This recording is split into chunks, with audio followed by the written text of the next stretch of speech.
Buenas noches. Me habían dicho que venía yo a platicar sobre los sismos de 1985, porque iban a regalar un libro que editó la Brigada precisamente sobre ese fenómeno, pero lamentablemente parece que se agotaron en la Feria del Libro del Zócalo y ya no hay. Pero a ver si lo reeditan, hombre. Pero sí se puede descargar desde la página de la brigada, que en el libro en el que les vamos a regalar está ahí la página, que es www.brigadaparaleerenlibertad.com, y pueden descargarlo completamente gratis, así como también se los estuvimos regalando en el Zócalo. Desde ahí lo pueden regalar. Y supongo que vas a hablar de eso, o quieres que cambiemos el tema, porque ya te habíamos preparado para eso. Bueno, pero como no hay libro, como que pierde Eso. un poquito el sentido el asunto. Yo sí quiero platicarles de cosas que están pasando en México. Por ejemplo, comentaba yo con unos amigos ahorita antes de empezar que hay una resistencia general de los profesores a la evaluación. Y no porque ellos crean que la educación está muy bien. Yo creo que todos los mexicanos tenemos conciencia de que la educación debe reformarse, debe mejorar, debe actualizarse, pero no con estos métodos policíacos que está empleando el gobierno de Peña Nieto. Acaban de dar a conocer que se han evaluado algo así como 136,000 profesores. Uno dice, qué barbaridad, son muchos. Pues no son muchos, no son ni la 10ª parte de los profesores que hay en México, ni la 10ª parte.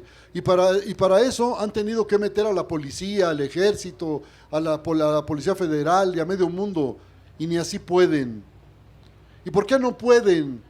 Pues porque las instituciones en México están agotadas. El viejo régimen priista dio todo lo que podía dar, se agotó, entraron los panistas a nadar de muertito y a robar, igual que los priistas, y ahora regresan los priistas, pero están igual que siempre, pero ya sin instituciones fuertes. El hecho de que hayan detenido a 52 muchachos normalistas en Michoacán y los hayan mandado a cárceles de alta seguridad como si fueran delincuentes muy peligrosos, nos muestra el talante de Peña Nieto, su perfil de represor, de criminal si es necesario. 20 de esos 52 detenidos son muchachas y las mandan también a una cárcel de alta seguridad. Y uno dice, bueno, a ver, ¿hay en este país derechos? ¿Hay una constitución? ¿O ya la derogaron? Es muy posible que hayan derogado la constitución. En la Cámara de Diputados los partidos alegremente se reparten el pastel, es un dineral lo que están repartiéndose entre ellos. Y eso explica que ante cada barbaridad del Ejecutivo Federal no hay la menor protesta del Poder Legislativo. No hay, fuera de Morena, que es el único partido que brinca, que les está dando lata y que en buena hora, el hecho es que el PAN y el PRI, por ejemplo, tienen mayoría abrumadora, imponen lo que sea. Este proyecto de Secretaría de Cultura que acaban de aprobar es el más perfecto ejemplo de irresponsabilidad. Yo no dudo que se necesite en México una Secretaría de Cultura, porque, como ustedes saben, el Consejo Nacional para la Cultura y las Artes, que la hace de Secretaría de Cultura actualmente, sin serlo, fue creado por una circular, ni siquiera un decreto, una circular de Carlos Salinas de Gortari. Ese organismo, el CONACULTA, lo sobrepuso a dos instituciones que tienen una ley constitutiva, que son el Instituto Nacional de Bellas Artes y el Instituto Nacional de Antropología e Historia. Bueno, la tradición de los sindicatos del ámbito cultural en México es una tradición de pelea, de combate, de defensa, no solo de los derechos laborales de los compañeros que trabajan en esas instituciones, es una tradición de defensa del patrimonio cultural de México, del patrimonio histórico. Si no fuera por esos sindicatos, ya los gobernantes que quieren convertir Teotihuacán en una Disneylandia hubieran acabado con la última piedra. Afortunadamente tenemos esos sindicatos y hay que defenderlos. Los trabajadores, sobre todo del INA y los de Bellas Artes andan por ahí, reciben unos salarios miserables. Entonces, las protestas de esos compañeros están plenamente justificadas, porque esos salarios ni siquiera se los imponen los directores de esos institutos. Es la Secretaría de Hacienda la que decide cuánto les van a pagar, como es la Secretaría de Hacienda la que decide cuánto se va a cobrar por entrar a Bellas Artes o a una zona arqueológica. Uno dice, ¿cómo va a educarse, cómo va a adquirir un barniz cultural una familia que como el 60% gana menos de 5 salarios mínimos al mes y tiene que pagar por la entrada? ¿Cuándo va a haber una ópera esa familia? Pues nunca. ¿Cuándo va a ir un concierto de música sinfónica? Pues nunca, nunca, no le alcanza. Si pagan los boletos de entrada para una zona arqueológica, para un concierto de la Sinfónica, para ver una función de ópera en Bellas Artes, se quedan sin comer. Y pues lamentablemente también hay que comer. Bueno, esa es la política cultural del Estado mexicano. Negarle la posibilidad a la inmensa mayoría de las familias de ir con sus hijos, porque yo creo que tienen derecho a ir con sus hijos y a darles esa educación, a ir a las mejores instituciones de cultura. Hoy en Bellas Artes cobran hasta por respirar, y en las zonas arqueológicas hay lugares donde la tarifa federal y la estatal llegan a cerca de 100 pesos por persona. Entonces los únicos que pueden entrar son los turistas gringos y los europeos, que pues esos traen monedas fuertes, pero los mexicanos no. Los mexicanos nos conformamos con ser los vendedores ambulantes que estamos afuera de las zonas arqueológicas. Y en el caso del INA y del IMBA, de Bellas Artes y de Antropología, pues el caso es semejante. ¿Con qué vamos a disfrutar de los bienes culturales que produce el pueblo mexicano? Ahí me pueden decir, bueno, es que hay un sistema de becas muy generoso, hay 300 becas del FONCA, del Fondo Nacional para la Cultura y las Artes. Pues sí, hay 300 y con eso no podemos entrar quizá puedan entrar los compañeros que reciben las becas, que me da mucho gusto que las reciban, porque yo creo que la inmensa mayoría de nuestros escritores, de nuestros creadores artísticos, ganan una miseria. Entonces, qué bueno que haya becas, yo me felicito, no me la abres esto. Yo me felicito por eso, pero lamento verdaderamente la inconsciencia de este gobierno. No entender que las familias mexicanas viven en la orilla, que las cosas en México están muy complicadas, que este salario mínimo que acaban de aprobar, ¿cuánto le aumentaron? 2 pesos 30 centavos, algo así, ¿no? Para un mazapán, efectivamente, a ver si te alcanza. Pues con esos salarios de hambre, con esos precios que tienen las instituciones de cultura, las instituciones oficiales, porque si nos vamos a otra, por ejemplo el Auditorio Nacional, que es un lugar donde hay una asociación ahí de organizaciones estatales y privadas, bueno, pues ahí quiero ver quién paga un día de estos 1,000 pesos para ver a su artista favorito, que en general son los mismos artistas, lo de artistas lo pongo entre comillas, de la televisión comercial, eso, o los espectáculos que ofrecen en el Zócalo, generalmente también son de los artistas de Televisa y las vedetitas y los cantantitos. ¿Por qué no llevan a la Sinfónica al Zócalo? ¿Por qué no la meten al Estadio Azteca y dan entrada libre a toda la gente? ¿Por qué no nos permiten ver una función de ópera gratis? Cuesta mucho dinero, la ópera es el espectáculo más caro escénico que hay en México. Entonces no tenemos con qué ir. Para cualquier familia es un gasto formidable, exagerado, ir a un espectáculo artístico de esta magnitud. Entonces mejor vamos a empezar a exigir espectáculos artísticos de calidad para todos. Vamos a empezar a exigir que se abran los teatros mexicanos. Vamos a empezar a exigir que no sea la Secretaría de Hacienda la que fije los precios de entrada a Bellas Artes ni a los centros culturales. Abajo las entradas, para eso pagamos impuestos, para que nos lo regresen en servicios. Y los servicios que ofrece el gobierno de Peña Nieto son una perfecta mierda. Y los que ofrece el gobierno de Mancera en la Ciudad de México, pues ahí ustedes sabrán, las calles llenas de baches, sin alumbrado, con una delincuencia desatada, la gente hace lo que quiere, se tiran casas históricas y se construyen bodrios arquitectónicos. y el gobierno de la ciudad no dice nada. Pero le quería meter un segundo piso a la avenida Chapultepec, donde no se necesita, donde no hay problemas de tránsito. ¿Y por qué el segundo piso? Pues porque es un negociazo. Es un negociazo que van a hacer algunos vivales, empresarios privados y gobernantes corruptos.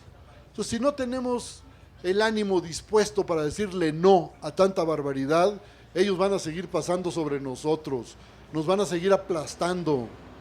Hay que empezar a protestar, hay que empezar a negarnos a aceptar mansamente sus barbaridades. Yo, por lo menos, no estoy dispuesto a aplaudir ninguna de esas barbaridades. En mi trabajo, en mi modesto trabajo, en lo que a mí me corresponde, no voy a hacer la menor concesión a los gobernantes ladrones.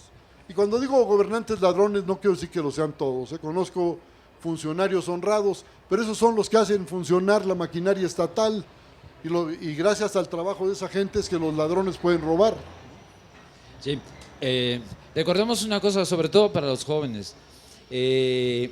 Hace 30 años todavía, el empleo, o 30 y tantos años, antes de 82, el empleo estaba garantizado prácticamente para la totalidad de la población, prácticamente para la totalidad de la población.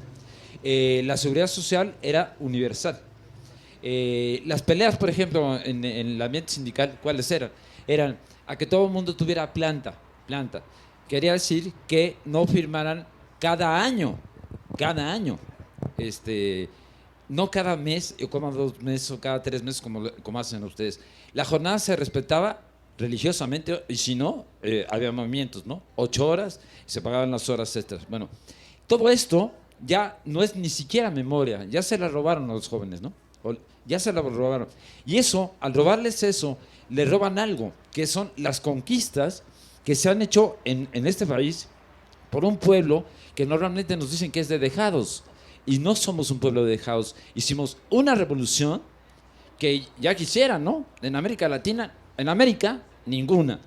Y esa revolución, más los años 20, que fueron muy semejantes en movimiento, más el cardenismo, que fue un gran momento, esas hicieron una serie de conquistas geniales en este país, ¿no? La seguridad social universal, que no había en América Latina en ningún lado, la universidad pública y gratuita, en fin, ¿no? Esa serie de conquistas. Y esto, lo que estamos viendo ahora, es el práctico, las 11 reformas estructurales a las que se refiere Humberto, lo que termina, ¿no? Es con prácticamente todas las conquistas sociales, ¿no? De un siglo. No, además, perdón, pero si el 60%, 3 de cada 5 mexicanos trabaja en la informalidad, esto es, sin planta, sin seguro social, por su cuenta, de vendedor ambulante, ahí en empleos donde no hay la menor seguridad de nada, bueno, pues eso nos da un panorama de cómo están las cosas en México. Yo quiero regresar a 2 puntos que tocó Humberto y que en sí son parte del mismo problema, que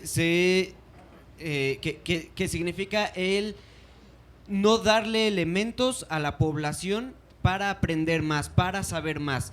Y esto viene desde una reforma educativa que no es una reforma educativa, sino una reforma laboral. La unificación de programas escolares, cuando sabemos que no a todos les puedes enseñar lo mismo, sino que tienes que crear diferentes programas destinados dependiendo a qué público le estás hablando, ¿no? Y que esto, pues, obviamente está yendo en contra de las normales rurales, que estamos viendo que son algunas de las más afectadas dentro de la reforma educativa. Y otra es la burocratización de la cultura, aún más extrema. Si de por sí ya la cultura está un poco burocratizada con el Conaculta, ahora con la Secretaría de Cultura lo va a hacer aún más. No encuentro qué sentido puede tener que se haga una Secretaría de Cultura si los elementos que la van a componer va a ser lo mismo que tiene el Conaculta en este momento, ¿no? Y la otra, la de las becas que habías dicho hace un momento, o sea, es bueno que se estén aprovechando estas becas porque hay un montón de creadores que no tienen nada que los mantenga, pero muchas de las becas o de las más altas becas son simplemente un negocio de tener cooptados hasta cierto punto a las mentes que podrían ser críticas o a los artistas, a esas personas que tienen algo de revuelo dentro de la sociedad, que su opinión es escuchada por por los grandes públicos de cooptarlos y de detenerlos hasta cierto punto. No a ¿no? todos, ¿eh? No a todos. Elena Poniatowska es becaria. Sí, Y pero es una mujer de combate, ¿no? A ver, hay otro aspecto cultural que tiene mucho que ver con el bajo ingreso de la población, el precio de los libros. Si el salario mínimo al mes no llega a 3,000 pesos, ¿cómo una familia va a comer, a transportarse y a comprar libros? El libro es un objeto que está totalmente fuera de la perspectiva de la mayoría de las familias mexicanas. Yo celebro que haya organismos como la Brigada para Leer en Libertad, que promueven el libro barato, baratísimo. Aquí hay libros de 10, 20 pesos. Y aún así yo entiendo que para muchas familias es un sacrificio. No omito lo que le cuesta a esa familia soltar 10 o 20 pesos. Pero bueno, por lo menos aquí hay un esfuerzo. Muchos escritores hemos donado nuestros derechos, hemos cedido nuestros derechos de autor para que se hagan ediciones que se regalan en encuentros como este. Y yo creo que eso es lo que hay que hacer, hay que llevar el libro a todo el mundo. ¿Por qué vamos a privar a la mayoría de los mexicanos del libro? Cuando nos dicen que los mexicanos no leen o que leen 2 libros al año, 5 libros en el mejor de los casos, pues yo digo qué formidable, porque es como para que no leyeran nada con estos miserables salarios y con el precio que tienen los libros, con las empresas españolas apoderadas ya del mercado mexicano. Y empresas españolas de las que se han apoderado, por cierto, conglomerados estadounidenses, alemanes, daneses, etcétera. La internacionalización del capital le ha pegado muy fuerte a la industria del libro en el mundo y hoy son grandes monopolios de ver quién los echa para abajo si no tienen ganas. Si tenemos funcionarios tan cobardes, tan agachones como los que tenemos en México. Sí, el abismo, hay un abismo, siempre ha habido. Este país es un país de abismos siempre, ¿no? Pero bueno, se iban reduciendo, se intentaban reducir. Hoy es que observemos el nivel de abismo, bueno, ya abismo es una palabra muy grande, ¿no? Pero ya es un abismo cósmico. Y el candidato del argentino a dirigir la Comisión Interamericana de Derechos Humanos no tiene duda. Él dice, en América Latina el 70% de la población estamos condenados a la exclusión. Él dice que esto se parece a él, le recuerda mucho a la Shoah, a lo que, como llamaban los alemanes, a la solución final, ¿no? Que incluía los campos de exterminio. Y entonces, en esta división, ¿por qué ve uno? Sí, las librerías pueden estar llenas y venderse libros a 400, 600 pesos, porque ese 30% de la población que no está condenada a la exclusión tiene una capacidad de compra brutal, ¿no? Ya para no llegar al nivel más alto. Y el otro 70%, no hay manera que uno pague 400, 500 o 600 pesos por un libro. No hay. Y a las editoriales obviamente les tiene sin cuidado porque el 30% les garantiza sus... ¿no? Bueno, sí, en esto mismo de este negocio que se ha hecho con la cultura, pues tenemos varios ejemplos. El sábado pasado regalamos un libro que había sido prácticamente eliminado por las editoriales, ¿no? Un libro muy importante sobre Benito Juárez, que yo creo que todos deberíamos de leer porque es un recuento de todo lo que hizo Juárez y la importancia de un personaje tan grande para la historia de México, ¿no? Y es un libro que había publicado Planeta ya hace varios años y que después de un tiempo dejaron de hacerle caso, y así hay un montón de cosas que las editoriales les han cerrado el paso a un montón de autores que son muy importantes, pero que hoy en día, pues como ellos creen que no venden, pues simplemente no existen en las librerías. Conseguir un libro de Rodolfo Walsh es muy difícil. Aquí atrás en el péndulo seguramente se puede encontrar sus obras completas, que es la única forma de comprarlo, en 1,500 pesos, ¿no? Cuando la Brigada para Leer en Libertad regaló hace aproximadamente un año una de las novelas más importantes dentro de la novela moderna argentina, lo que iniciaría la novela policíaca en América Latina y el nuevo periodismo, que es Operación Masacre, ¿no? Entonces, este negocio que se llega a hacer con el arte y con la cultura es lo que nos está también un poquito jodiendo a que no haya un progreso más grande. Pero por el otro lado tenemos aquí una cantidad de gente que se agradece mucho y que estén escuchando estas cosas y comprando un montón de libros. Sí, yo quería preguntar por un tema particular a Humberto. Humberto es un periodista, entre otras cosas, que acompañó los momentos épicos de la prensa mexicana durante el viejo régimen, ¿no? Durante la dictadura perfecta. Excelsior, Proceso y demás. ¿En qué estado se ha deteriorado el desarrollo? ¿En qué estado están los periodistas hoy en México en su conjunto? ¿Cómo está la prensa nacional hoy? Bueno, ¿no? los periodistas estamos en la calle porque no tenemos ni siquiera un sindicato.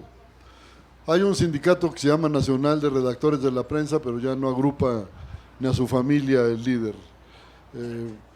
Hay algunos sindicatos de empresa, como el de La Jornada, por ejemplo, pero son muy pocos, son muy pocos. El hecho es que los periodistas no contamos con organización gremial, no tenemos organismos de resistencia, y los sueldos que cobran los compañeros son de miseria. Hay reporteros que no ganan ni el salario mínimo, hay otros a los que no les pagan nada y los mandan a la guerra en la idea de que van a recibir chayote. Chayote es el estipendio que les dan los jefes de prensa a los reporteros de La Fuente. En esas condiciones, pues, el periodismo mexicano yo creo que se va a seguir empobreciendo. Hubo un momento, me parece que brillante en los años 90, fines de los 80, cuando después del temblor, es muy curioso, en los temblores de 1985 no contábamos con una radio informativa importante, porque desde los años 30 había una legislación que impedía el desarrollo del periodismo por radio. Y sin embargo, en 1985 los reporteros empezaron a transmitir prácticamente desde el lugar de los hechos. Hablaban de la caseta telefónica de la esquina porque todavía no había celulares, y empezaron a transmitir lo que estaban viendo y lo que se estaba haciendo y la inacción del gobierno, los robos que hubo de parte de la fuerza pública, el sacrificio, la organización, la autoayuda que se dieron los ciudadanos capitalinos a sí mismos durante esos días terribles del temblor, sacando a sus muertos, rescatando a sus vivos, quedándose sin habitación. Y precisamente esa gran movilización social obligó al gobierno de un tipejo tan mediocre, tan gris como Miguel de la Madrid, lo obligó a construir 50,000 viviendas, aparte de los planes habituales de vivienda en México, 50,000 viviendas solo para damnificados. Ese es un hecho sin precedente, pero no se hubiera logrado nada si no hubiera sido porque en las calles se volcó la organización popular, la voluntad de salir adelante pese a lo que fuera, pese a esos gobernantes ineptos. Y lo hicieron, los capitalinos lo hicieron. Y digo lo hicieron en tercera persona porque yo me dediqué a hacer la crónica de eso, pero yo no participé, yo no rescaté cadáveres, yo no saqué a los que estaban, las personas que estaban vivas, pero me parece que yo cumplí con la función que podía cumplir. Y el hecho es que cuando el gobierno ve esas movilizaciones y ve ese grado de organización de la gente, se pone a temblar y tiene que hacer concesiones. Y por eso lo de las 50,000 viviendas, no fue porque de la Madrid fuera un patriota que estaba con el pueblo, ni mucho menos. Además, las 50,000 viviendas se hicieron con dinero que llegó del extranjero, con aportes de la solidaridad internacional, así que tampoco le costaron 5 centavos al gobierno mexicano. En unos 6 meses, esto ya es un comercial, es un decir, en unos 6 meses vamos a tener un libro hecho sobre el movimiento inquilinario en la Ciudad de México durante esos años y previo, porque por fortuna el sismo agarró a la Ciudad de México con un movimiento inquilinario muy fuerte en el centro, ¿no? En la Guerrero, zonas céntricas, ¿no? La Morelos, en fin, la Colonia de los Doctores. La Roma. La Roma. Entonces, vamos a tener un libro que está haciendo los propios protagonistas de esa historia para contarlo. Eso también es un mensaje, ¿no? Es un mensaje al presente. Es el mensaje al presente de no van a entender de otra manera, ¿no? Si no es a través de la movilización popular. Bueno, y eso está vinculado también a estos últimos proyectos, megaproyectos como el de Avenida Chapultepec, que no es el único, quiero decirles. En este momento hay tres megaproyectos en la zona de la Ciudad de México. Uno en el norponiente de la ciudad, que viene afectando por Tlalnepantla, Naucalpan, y corre más para allá, ¿no? Que ya formó un frente. Otro, el de la zona de hospitales, donde Médica Sur se propone crear una ciudad dentro de la ciudad. Es decir, no solo va a haber un hospital, sino que va a haber viviendas, ¿no? Va a haber comercios, va a haber todo. No va a necesitarse salir de allí. Y eso significa la expropiación, ¿no? De toda la zona. Ya están organizados los compañeros. Y el siguiente es lo del corredor cultural de Avenida Chapultepec, que perdió y falta la... el deprimido. ¿No? Sí. ¿Y cuántos detenidos? El deprimido de Río Churubusco, el perdón. de Mixcoac. Ese no lo conozco. Bueno, el asunto es que ya se perdió una primera consulta, quería aprovechar también, ¿no? Se perdió la primera consulta organizada asquerosamente, de una manera asquerosamente mañosa de parte de Mancera, porque pone a consulta un tema que compete a X colonias, ¿no? Y lo pone a votación en toda la delegación Cuauhtémoc, ¿no? O sea, para dispersar el voto, para mover clientelarmente. Le salió mal el asunto, ¿no? Bueno, verdaderamente sí es ridículo el que el señor solo haya podido movilizar clientelarmente, obviamente, a 7,000 personas, 7,500 votantes por el sí. Pero no se van a quedar ahí, eso lo sabe la gente que está organizándose en torno contra el corredor. Y obviamente le darán una maquillada a ese nuevo proyecto, lo van a poner otra vez, ¿no? Esta vez sí van a echar todo el carro, ¿no? Encima. A ver si pueden. La pregunta sería ver, o sea, tú Humberto, que lo viviste y que has escrito sobre eso, si podemos ver en este momento repuntes de que la sociedad civil vuelva a organizarse al grado del 85. Pues yo lo que observo es que en todo el país, con esto de la evaluación educativa, ha surgido una organización espontánea formidable, ¿eh? Les decía yo que se han evaluado 130 y tantos mil profesores. De más de 1,5 millones, es el 10% o menos. O sea, no pueden. Y son evaluaciones que hacen con la policía, llevando y trayendo a los maestros, metiendo a los acarreados en hoteles de lujo, y ni así pueden. Ya llegó a su nivel de incompetencia no solo el gobierno de Peña Nieto, que ese desde que nació, el Estado mexicano. El Estado mexicano ya no puede, las instituciones no tienen capacidad para responder, pero tampoco quieren renovarlas, tampoco quieren cambiarlas o las quieren cambiar a su conveniencia. Por ejemplo, si se cayó la producción petrolera, pues hay que privatizar, es lo más fácil, y todos los partidos peleles votan precisamente por eso. Pero finalmente van a ver ustedes que va a empezar a surgir, ya está surgiendo una resistencia en todo el país. Menciono lo de la evaluación educativa porque es lo que tenemos más a la mano. Ha habido una resistencia en todo México, ahí donde van a hacer la evaluación educativa surge la resistencia.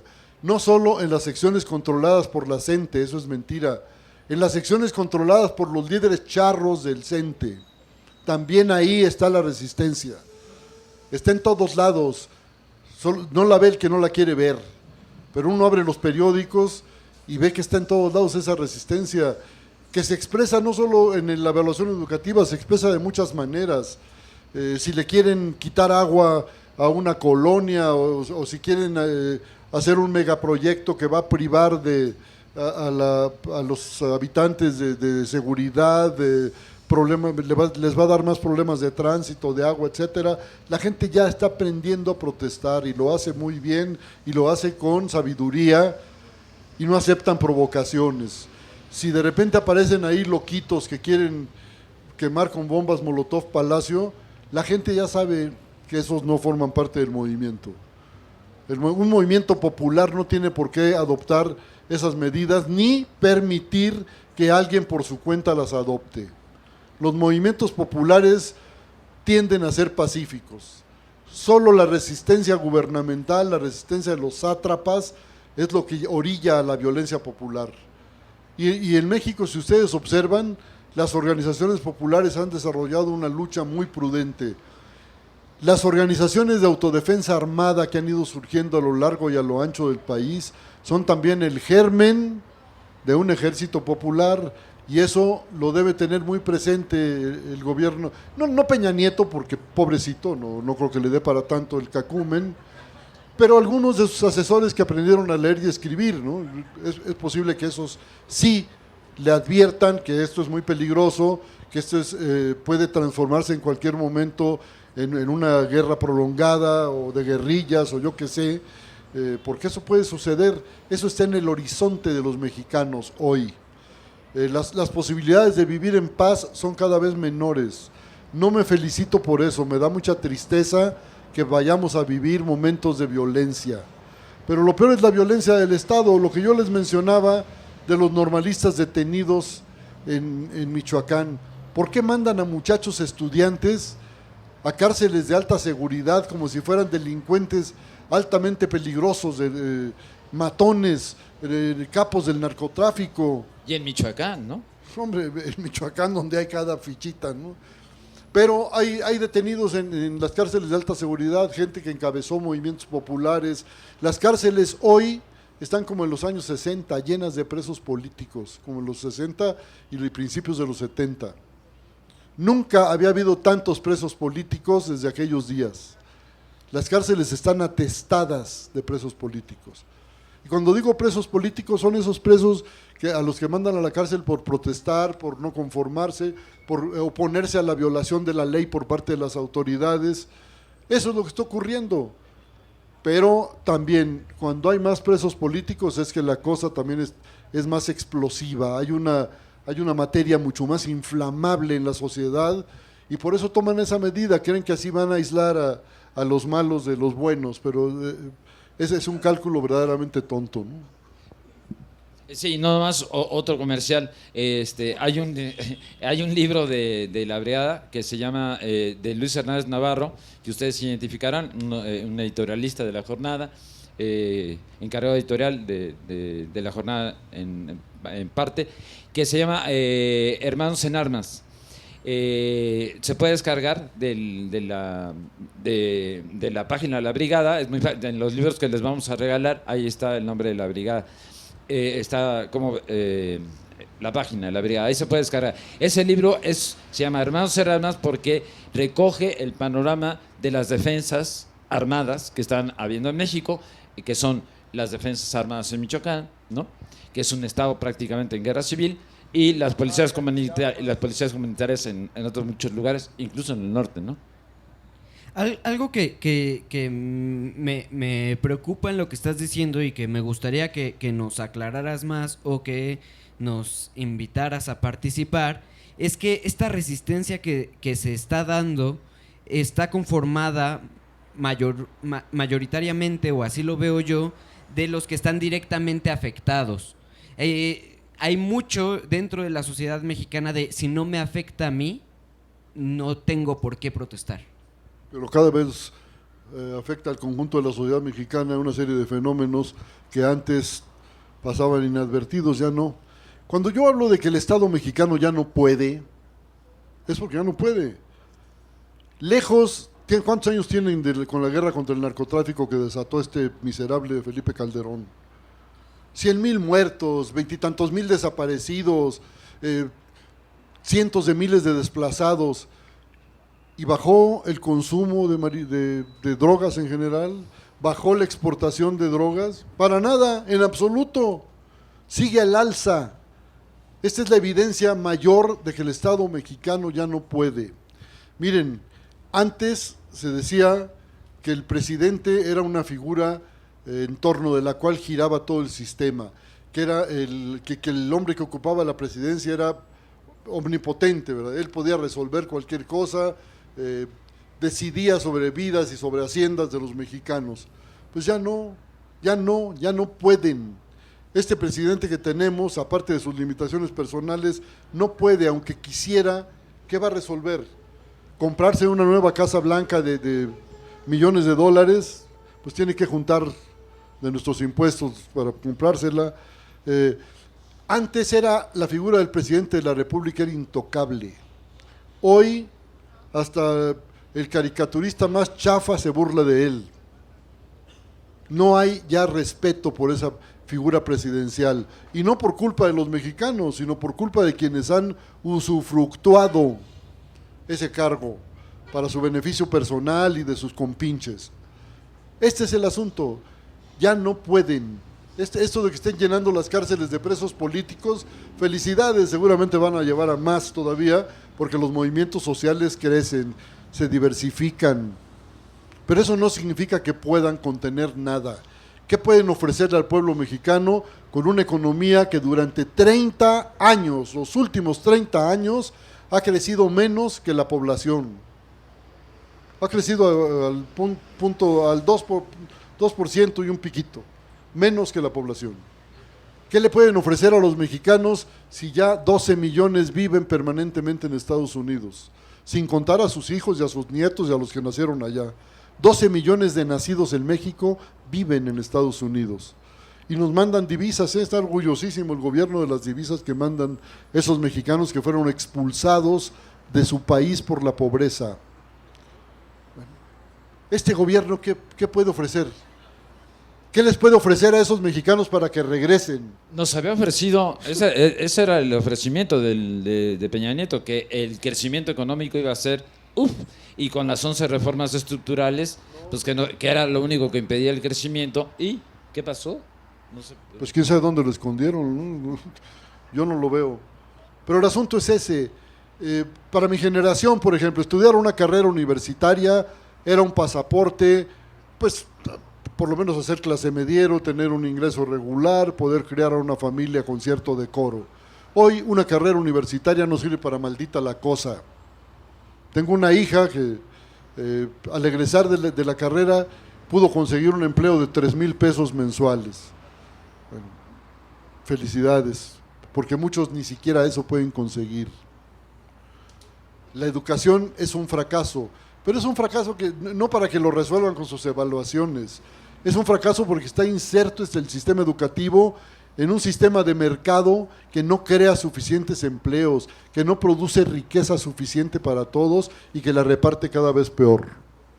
El 1% de la población se lleva algo así como el 30 y tantos % del Producto Nacional, de la riqueza que creamos entre todos. ¿A qué le vamos tirando? ¿Hasta dónde vamos a llegar? ¿Cuánto vamos a aguantar con esto? Porque el deterioro es progresivo, no se ha detenido. Sigue, la fábrica de pobres sigue produciendo cada vez más, con mayor dinamismo, para que unos cuantos ricachones vivan muy bien.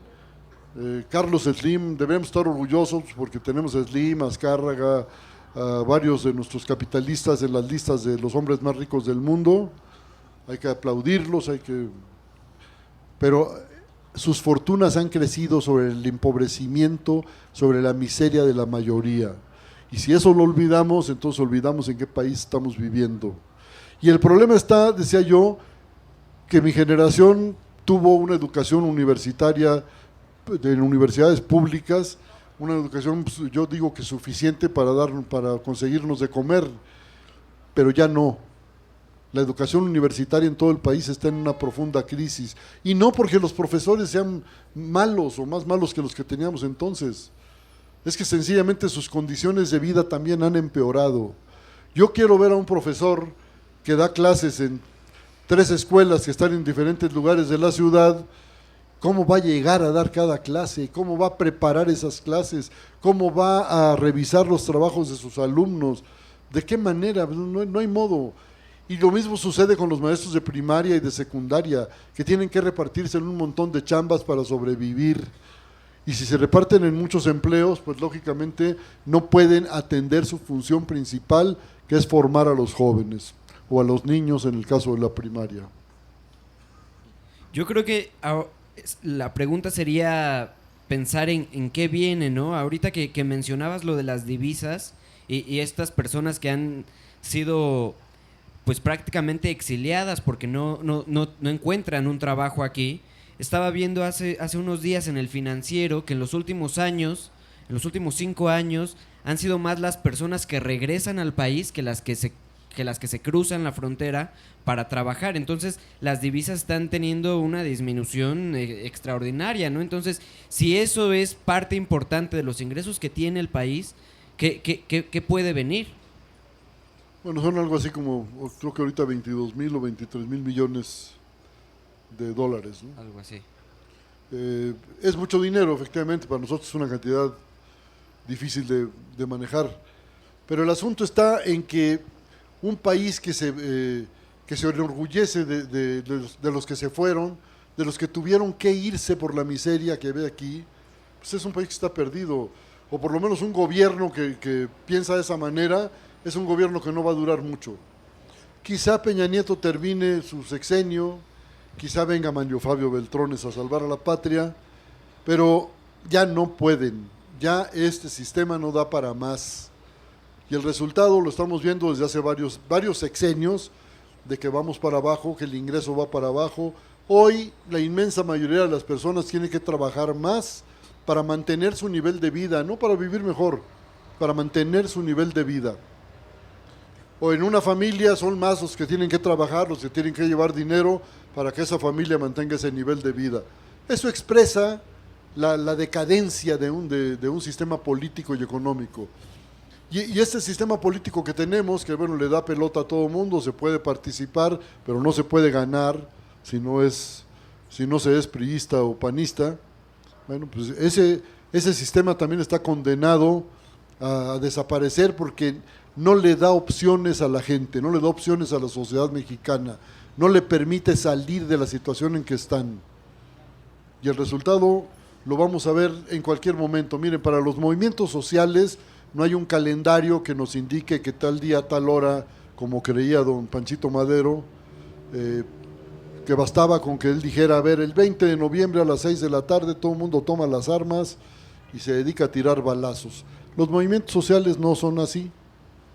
Los movimientos sociales brotan, surgen, se mantienen, triunfan o pierden de acuerdo con las condiciones generales, pero no porque alguien decida que las cosas van a ser de un modo o de otro.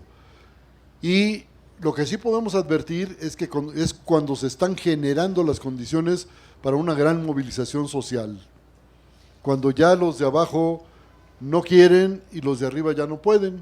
Yo creo que estamos llegando a eso. Sí, Humberto fue participante del movimiento estudiantil de 68, tiene un libro sobre eso, y entonces, bien puede, lo que está diciéndonos, lo está diciéndonos por experiencia propia, aparte de que fue testigo del movimiento inquilinario que surgió. Pero, por cierto, 85. en 68, a mi generación le tocó leer en los periódicos el Mayo Rojo francés, el gran movimiento estudiantil que después jaló a la huelga a 10 millones de obreros, 10 millones de obreros.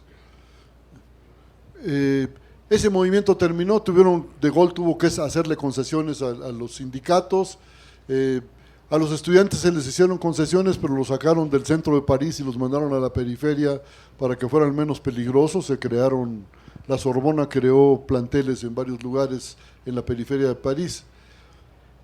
Pero cuando nosotros leíamos eso, los de mi generación leíamos eso en los periódicos, decíamos, uy, aquí nunca vamos a vivir un movimiento de esa magnitud.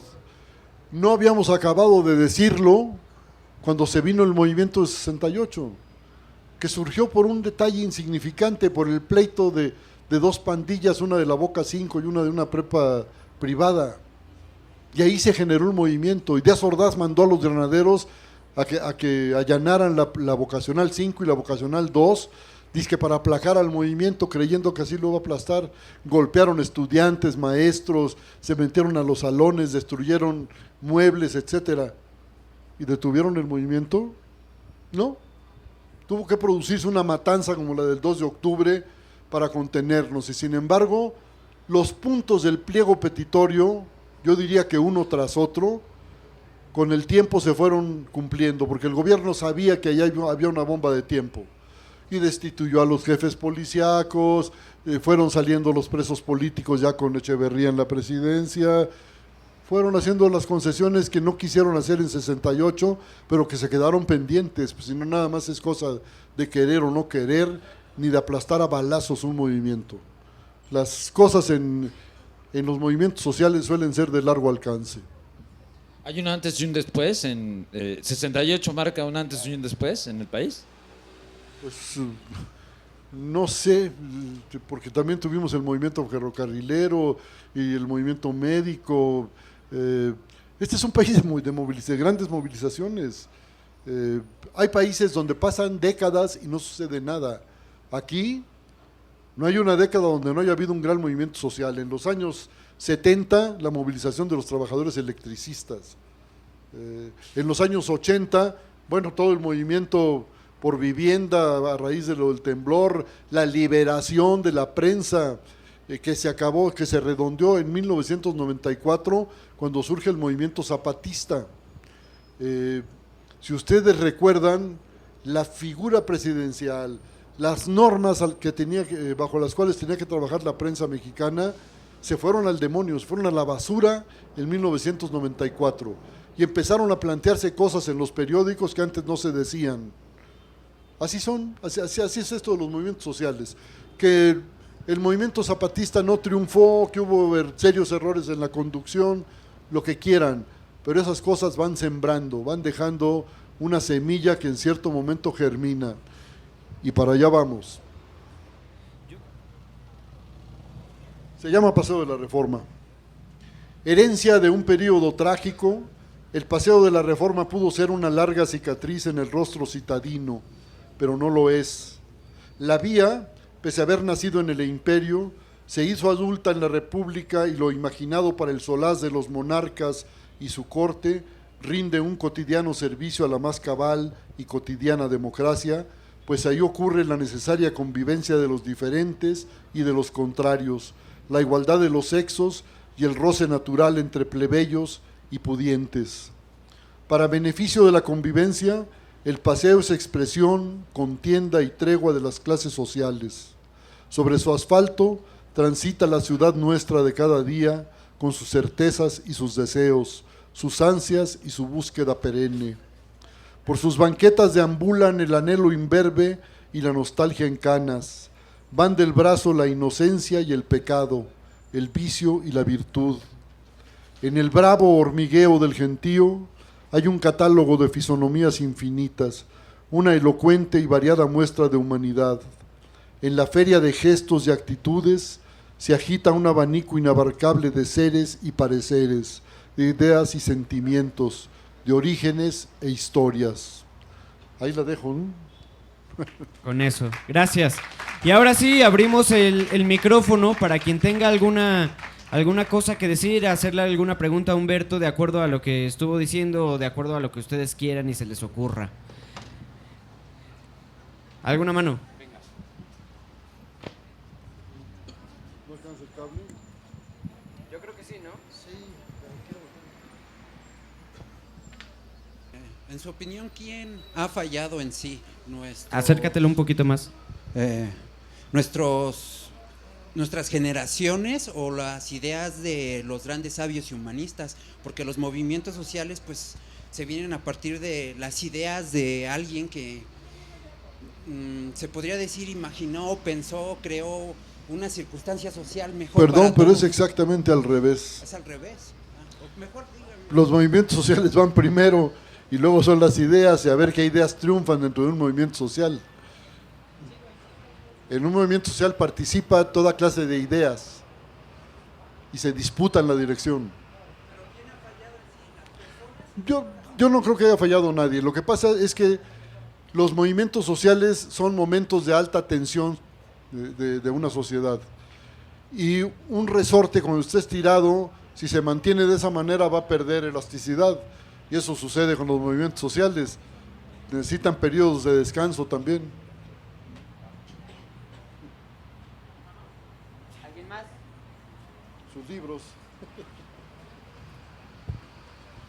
¿Alguien más que quiera hacer una pregunta? Y por ahí les recordamos que les están pasando una tablita con una lista donde se tienen que anotar porque así nos ayudan a nosotros a comprobar que los libros se los estamos regalando a ustedes y no se los estamos vendiendo. Entonces, si pueden ir firmando la listita.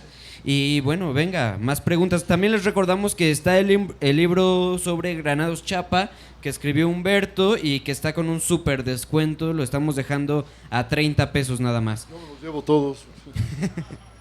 Entonces, si Pues alguien- ya, muchas gracias. Parece que no hay nada. Muchas gracias. Entonces, a todos. gracias a Humberto. A ver si hay uno, si hay sí. uno, si hay uno, si hay uno. Buenas, mi nombre es Carlos, soy venezolano, vengo de Caracas, estoy aquí ahorita de turista, estoy con mi prima y con mi novia, que es mexicana. Quiero decirle de que me he dado cuenta de que muchas cosas que han pasado aquí en México, están pasando en México, ya han pasado en Venezuela. Se están pudriendo las instituciones. Acércate un poquito más el micrófono. Ok, se están pudriendo las instituciones del Estado. Y es necesario de que nosotros como ciudadanos nos empoderemos y auspiciemos de que los representantes políticos, los detentadores del poder, hagan su trabajo. Entonces, es necesario, así que ustedes, como están haciendo este tipo de trabajo, se sigan haciendo en todas partes de México, para que los ciudadanos, todos los ciudadanos, agarremos conciencia y que este tipo de detalles, 30 pesos, no es nada, esto es un regalo. Yo no me regalaron este libro. O sea, esto no sucede en Venezuela. Para producir un libro en Venezuela no hay papel para producir libros. ¿Pero por qué? Porque el Estado tiene monopolio. El monopolio de los libros, el monopolio de los medios de comunicación, el monopolio de todo, de alimentos, de todo. Entonces, ustedes están todavía a tiempo de frenar al Estado, al gobierno, no al Estado. El Estado son Sí, sea de instituciones. izquierda o de derecha. Si no hay vigilancia ciudadana, esos gobiernos se corrompen, ¿eh? Exactamente. Es por eso que es importante que los ciudadanos sean los que auspicien eso. Porque si no se empoderan los ciudadanos, los detentadores del poder van a hacer lo que le dan la gana. Así que espero que me firme el libro, por favor. Gracias. Gracias por tu Duro con comentario. ellos. Por ahí ella quiere hablar. Bueno, mi nombre es Adriana. Yo vengo desde Cancún, ando aquí de vacaciones. Sí, ya sé. Me sorprende de verdad ver este tipo de actividades y me sorprende porque eso es algo que en mi ciudad no se ve. O sea, Cancún, para toda la gente que no vive ahí, es solamente un lugar al que se va a vacacionar. No es un lugar donde se vea cultura, donde se vean este tipo de eventos. Nunca me han regalado un libro allá y sigue siendo México. A mí me gustaría, ahora sí que pedirles a ustedes que nos ayuden a que todo este tipo de cosas lleguen no solo aquí a la Ciudad de México, porque México es muy grande y yo siempre he pensado que aquí se concentra todo, pero hay muchísima gente que también quiere formar parte, pero no encuentra los medios para formar parte, porque allá, pongo de ejemplo Cancún porque es mi ciudad, no hay este tipo de participación. Si hubiera un evento así, a lo mejor no habría tanta gente como hay aquí, pero si algunos empiezan a escuchar, esto se va corriendo y se empieza a hacer como una bola de nieve y la gente empieza a unirse, y pienso que no solamente con la gente que está aquí en la Ciudad de México se va a lograr algo, se tiene que unir toda la República para que podamos avanzar como país, como ciudadanos y como personas cada uno. Yo te sugiero que te acerques a los compañeros de la brigada, platiques con ellos a ver qué se puede hacer en Cancún. Claro, la brigada está puestísima, ¿eh? Que bueno, la verdad es que me da mucho gusto porque es muy raro encontrar este tipo de brigadas, actividades y cosas culturales en una ciudad como Cancún, que tiene una imagen de ser vacaciones, fiesta, playa y nada más. Y no es así. Muchas gracias. Hay varios intelectuales que viven ahí, amigos míos. Enfiestado.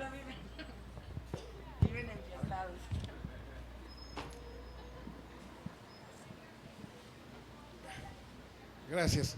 Quisiera oírte algo acerca del actual periodismo. Verbigracia Carmen Aristegui. Bueno, Carmen me parece que estaba haciendo un gran periodismo, es decir, un periodismo que le daba voz a la gente, y esto es lo que tenemos que hacer. Y logró una enorme popularidad, pero destapó asuntos como el de la Casa Blanca, esta de los 8 millones de dólares de Peña Nieto, y lógicamente presionaron a la empresa. Las empresas de radio y televisión viven de concesiones. El Estado concesiona el espacio aéreo para la transmisión de las ondas de radio, de televisión. Si la empresa no le responde al gobierno, le quitan la concesión, así nomás. y ya a Multivisión le habían quitado, a MBS, le habían quitado por lo menos algunas cosas que tenían que ver con una concesión. Sí. Y pendía la amenaza de quitarles más. Entonces prefirieron cortarle la cabeza a Carmen y no arriesgar el negocio, ¿no? Yo creo que sí, no apruebo de ninguna manera ese comportamiento de la empresa, porque la periodista se arriesga, pero la empresa no. Pero no lo apruebo, pero lo entiendo. Lo entiendo. Se estaban jugando mucho dinero. ¿Y qué crees que pueda pasar? ¿Ya no se va a repetir ese fenómeno de Carmen Aristegui nunca más? No, sí. Carmen sigue activa, y cuando una vez que termine este sexenio, que no creo que sea antes, seguramente va a tener por ahí buenos espacios. Es muy buena periodista, eso no se lo quita a nadie, ¿no? Aunque no sea ella, o a otra persona, otro periodista que seguramente, tenga, porque que si tú tenga un recuerdas, formato parecido. si tú recuerdas, estaba Paco Huerta en otro tiempo, que fue también reprimido varias veces, porque hacía un periodismo que recogía la opinión de la gente, le respondía a las personas, no al gobierno. Ese periodismo, hay muchos, afortunadamente hoy hay muchos compañeros que lo están haciendo, muchos colegas de radio, de internet, en internet hay una barbaridad, y por supuesto en los periódicos. Hace no muchos años la opinión disidente no era bien vista en los periódicos, ¿eh? Acuérdense que el primero que abre sus páginas para la opinión disidente, crítica fuerte, es el Excelsior de Scherer, y le cortaron la cabeza, ¿no? Le quitaron el periódico. Bueno, nos perdemos una batalla, pero ganamos otras, y ahí vamos. Yo sí, por ejemplo, el periódico La Jornada, ahí está, y da su pelea. En los otros periódicos hay espacios. El periódico Reforma es un periódico de corte empresarial. Sin embargo, a mí me dijo Alejandro Junco cuando estaba por salir Reforma aquí en la Ciudad de México, dice, mi familia solo tiene inversiones en periódicos y hemos descubierto que el periodismo independiente es muy buen negocio y lo vamos a seguir haciendo.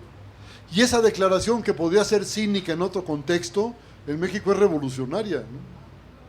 Hacen un periodismo independiente porque eso es lo que quiere la gente, eso es lo que permite que ellos hagan el negocio. Y los hostiliza el gobierno, les quitan publicidad, les regatean el papel, tienen que comprarlo más caro, pero ahí van, no han podido con ellos. En radio y televisión es más fácil el control, y sin embargo hay tantos noticieros que se transmiten de manera simultánea que finalmente se pueden decir muchas más cosas de las que al gobierno le gustaría que se dijeran. Buenas noches, Humberto. Mi nombre es Alejandra. Te agradezco por esta charla que me parece muy interesante y muy importante que menciones el tema de la lucha contra la reforma educativa que se está dando. Entonces, bueno, la pregunta que te quiero hacer es, así como, digamos, tú ves la lucha que, como mencionas, realmente es un movimiento que se está dando en todo el país. Y bueno, con esta cifra que mencionas de los maestros que ya se evaluaron contra los que no, ¿crees que existe una posibilidad real de derogar este tipo de reforma? Porque bueno, parece que el gobierno está muy empeñado en ¿cómo se dice? En imponer la rajatabla. Exactamente, desde en arriba. imponerla a toda costa, con toda esta serie de masacres. Y no pueden. Ya metieron a la policía y al ejército y a medio mundo. Menos del 10% de los profesores ya han evaluado. Y no es una reforma educativa, esa es una evaluación para ver a cuántos corren. Sí, porque todo lo que es gasto en la gente para ellos es superfluo. Como no sea subsidiar a los grandes empresarios, eso sí es el dinero bien gastado, ¿no? Entonces, ¿crees que existe la posibilidad, pero seguramente va a ser... Está fracasando esa reforma. Ajá. No hay tal reforma. Y la evaluación está fracasando. Es evidente, no porque yo lo quiera o lo crea. Si no han podido evaluar ya llevamos 3 años de este sexenio, ni al 10% de los profesores, por favor, hombre. Muchas gracias. Están perdidos. Qué bueno. Pues si no hay otra intervención, otra participación, a mí no me queda nada más que agradecer a nombre de la Brigada para Leer en Libertad a Humberto por haber estado aquí, a ustedes también, Y les recordamos que está el libro y que lo va a estar firmando. Entonces, pues para que se vaya a la mesa de firmas Humberto, pues les pido un aplauso para él. Gracias, muchas gracias.